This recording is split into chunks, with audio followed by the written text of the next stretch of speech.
thank you so much for joining us. I'm Amanda Hara, and this is Jordan James and Brendan Tierney. And we're starting a new show here on WSMV that you can watch on our live stream that's called Behind the Story. And so every week we're going to try and talk to the reporters who have been covering the big story for their take on what's happening behind the scenes and just to take a deeper dive. So insight and context you wouldn't normally get from their quick reports that we run during the newscast. So today we are focusing on the continued search for Riley Strain, and Brendan and Jordan have both played pretty instrumental roles in the newsroom covering the search for him. And so we want to start a little bit with the timeline here. I mean, Brendan, you've kind of been on this from day one. What day are we stretching into now? Because March 8th is when he disappeared. Yeah, today is now day 12 of that search effort. Riley, he disappeared on March 8th at about 10 p.m. was that last sighting Metro Police had of him, but they didn't report him missing until the Saturday at about 1:40 in the afternoon. So there's a bit of a different timeline here of the search effort between when he was last seen versus when Metro Police actually started that search effort for Riley. But it's just been such an awful process, especially for his family involved in all this, just looking for answers. And you've been covering this, especially for the morning show for us, Jordan. How have you seen the search evolve from day one to here? What's changed about it? So initially it was just his mom and dad, stepdad, so immediate family were out, out there trying to canvass among the Cumberland River. But in the coming days, as a result of this case starting to generate a lot of national attention, a lot of folks from social media, TikTok, have gone out there to try to take measures into their own hands. And we learned on yesterday that the Cajun Navy is now involved. So the Cajun Navy is out there on top of Metro Police and the Office of Emergency Management. So they're focusing specifically on the area around the Cumberland River as a result, because that was the last place that he was seen on camera, which has led to this mystery about where is he at.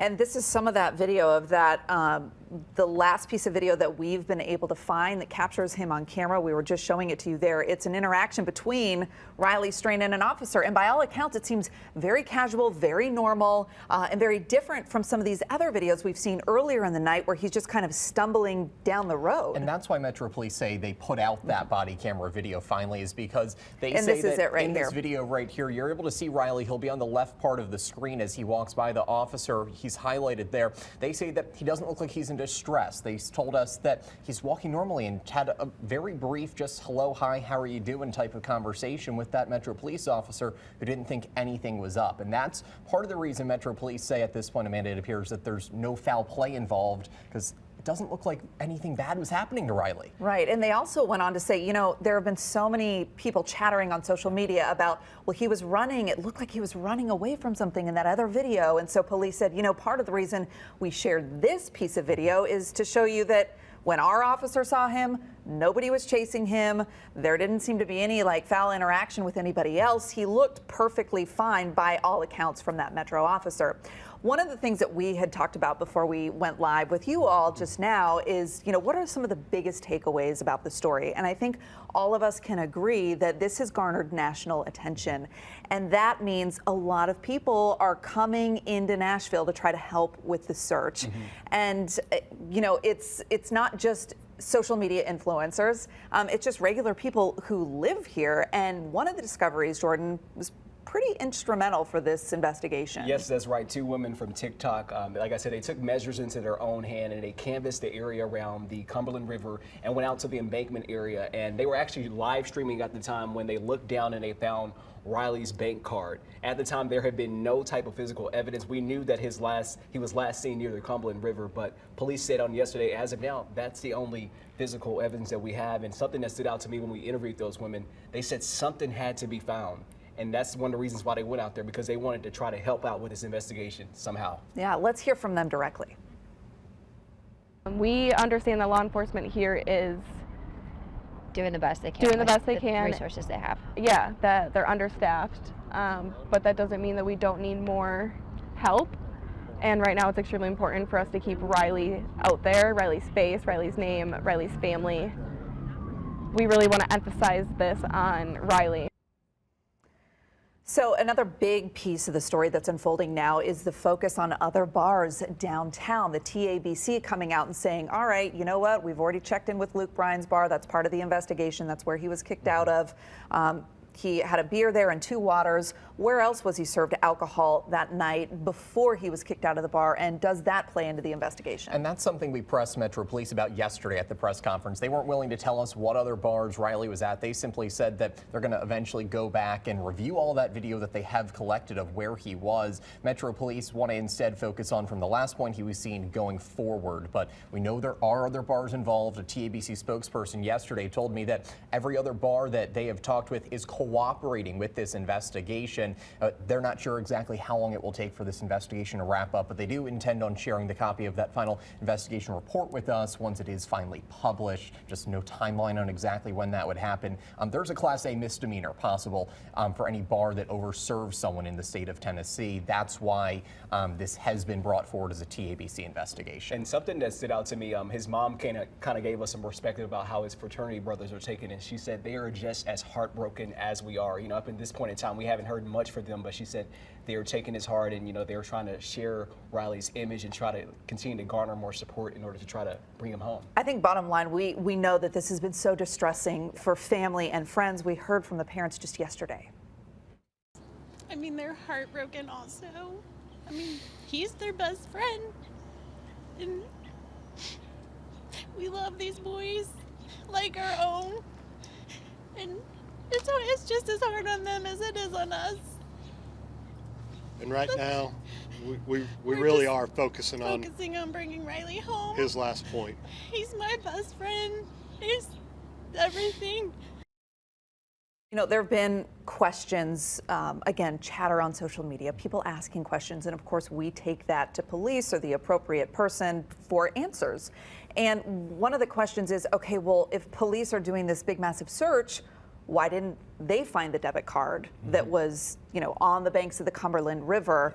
And we heard from the family yesterday, they're frustrated, but they also have confidence in what police are doing. Yeah, I asked his stepfather, Chris, specifically about that during the press conference yesterday. He said that they feel like they've been left in the dark a little bit during this investigation, but they understand that because as police are investigating something, there's information they can't always share out there. When Metro Police were asked about that yesterday, they talked a lot about how they can't put information out there because it might end up being a criminal investigation down the line. They couldn't possibly risk that investigation, risk a prosecution and probable cause if they were to bring charges in the future. At this point, still saying no foul play involved. They're expecting it to just be a missing persons case, but they don't want to put too much information out there. Family says they very much trust in police right now, but there's a lot of chatter on social media about this, and that's a big thing that police even addressed yesterday.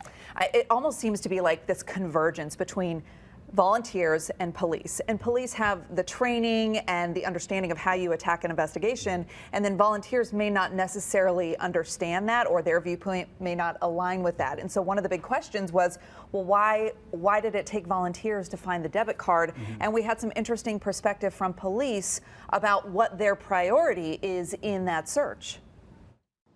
Think of it like a large crime scene. A lot of times you have to deal with the victims first before you can go back and start looking for those precise pieces of evidence. Okay, that's kind of our focus here. We're looking for Mr. Strain, then we go back and look again.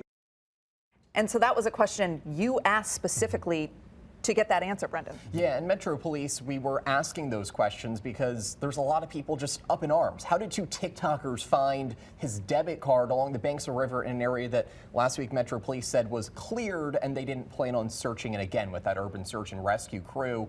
They say that when they're out there searching, they're not looking for a small piece of evidence like a debit card. In a missing persons case, they're looking for a body, they're looking for clothing, they're looking for any very physical sign of Riley, and then they'll go back and trace those smaller pieces of evidence from there. And as they explained it to us, Jordan, I mean, it wasn't super easy for the TikTokers to find this. I think they were live streaming this on TikTok or social media, right? Yes.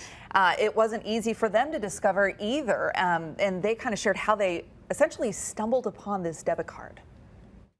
There is so much trash down there, and it's so much to sift through. There are so many pieces of clothing, shoes, bottles, cans, everything. I don't really know how we found it. I would love to say just dumb luck, divine intervention. It was just sitting there. All right, so let's talk a little bit about what is happening today, because we know that the search is expanding by this national organization that typically responds to disasters, and you've learned a lot about them. Yes, so they are from Louisiana, and typically they go to places that experience natural disasters like tornadoes and hurricanes. But the director had said they felt compelled to come out here after hearing about Riley's story. So in some sense, they wanted to have some organization in terms of the search efforts. The parents were saying that, we're not used to going through something like this, and given that the terrain is very rough in terms of the embankment, they wanted to bring in a national organization who specialize in search efforts like this to try to help them be able to aid them during this time of trying to find Riley.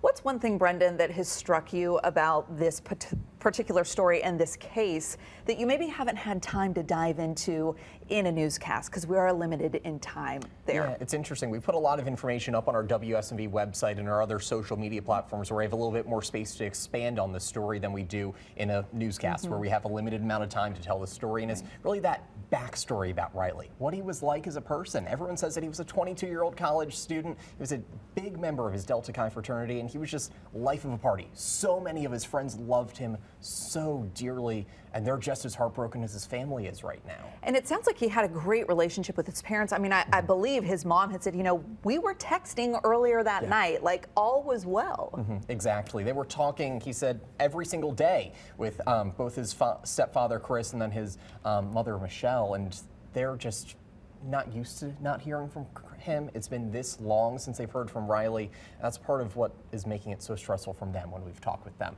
His mom's breaking down and crying almost anytime I'm seeing her, and it's just so heartbreaking. Absolutely, and speaking of heartbreaking, I mean, that's really what resonated most with me, because his story resonates with a lot of folks across the country, because we've all went out to Broadway for a night on the town and to not return home. I mean, that's why it truly strikes a chord with everyone. I mean, his mother told us that last year they came here for a formal and there were no issues. So they were not necessarily worried about him coming out here to the formal. So that's why it's like kind of alarming as to what happened in this situation. I think you're so right, and you just hit the nail on the head. It's something that a lot of people can say, wow, if it can happen to him with his group of friends who he trusts, who else can it happen to? So I think that is the piece that really strikes a chord.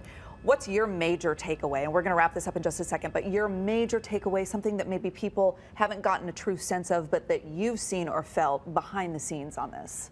Every day, something that stood out to me is his parents' commitment to try to bring him home. The stepdad said, we're going to find our boy, and the mom was like, I'm going to go get my son. So it's like, regardless of the outcome, there's a commitment to taking Riley back to Missouri where he belongs. Well, I appreciate both of you sharing your insight on this story and a little perspective on the case that we've been covering for almost 2 weeks now. If you know anything or you want to join in the search, we've got information on how to do that or how to share information. You can find that right now on the WSMV4 News app. Thank you and have a great day. Appreciate you guys.